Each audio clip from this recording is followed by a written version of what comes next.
அண்மை செய்தியை பார்க்கிறோம்.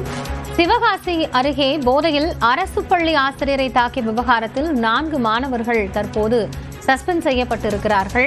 இது குறித்த கூடுதல் விவரங்களோடு செய்தியாளர் முரளி கணேஷ் இணைந்திருக்கிறார். அவரிடம் பேசலாம். முரளி கணேஷ், இப்போ மாணவர்கள் மீது நடவடிக்கை எடுக்கப்பட்டிருக்கிறது, என்ன நடந்தது? காயத்ரி, விருதுநகர் மாவட்டம் சிவகாசி அருகே திருத்தங்கல் அரசு மேல்நிலைப் பள்ளியில் நேற்று மது போதையில் வந்த மாணவர்களை கண்டித்த ஆசிரியரை மறைத்து வைத்திருந்த மது பாட்டிலால் மாணவர்கள் தாக்கிய சம்பவம் என்பது பெரும் அதிர்வலையை ஏற்படுத்தியது. இந்த சம்பவம் தொடர்பாக நேற்று மது போதையில் இருந்த 2 மாணவர்களை கைது செய்து சிறார்கள் கூர்நோக்கு இல்லத்தில் அடைத்திருக்கிறார்கள்.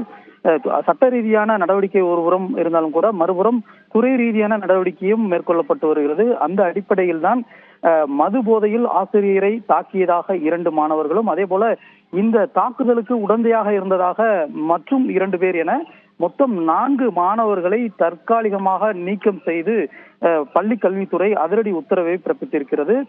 இதன் காரணமாக இந்த 4 பேர் சஸ்பெண்ட் செய்யப்பட்டிருக்கக்கூடிய நிலையில் தொடர்ந்து இந்த பள்ளிக்கு கூடுதல் பாதுகாப்பு ஒரு கோரிக்கையும் எழுந்திருக்கிறது.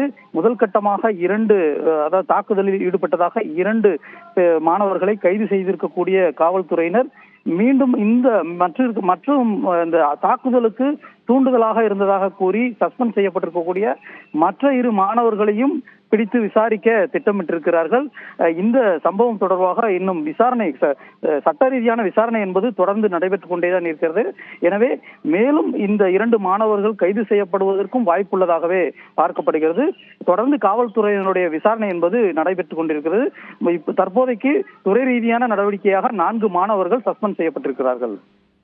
நன்றி கணேஷ்குமார், இது குறித்த தற்போதைய தகவல்களுக்காக.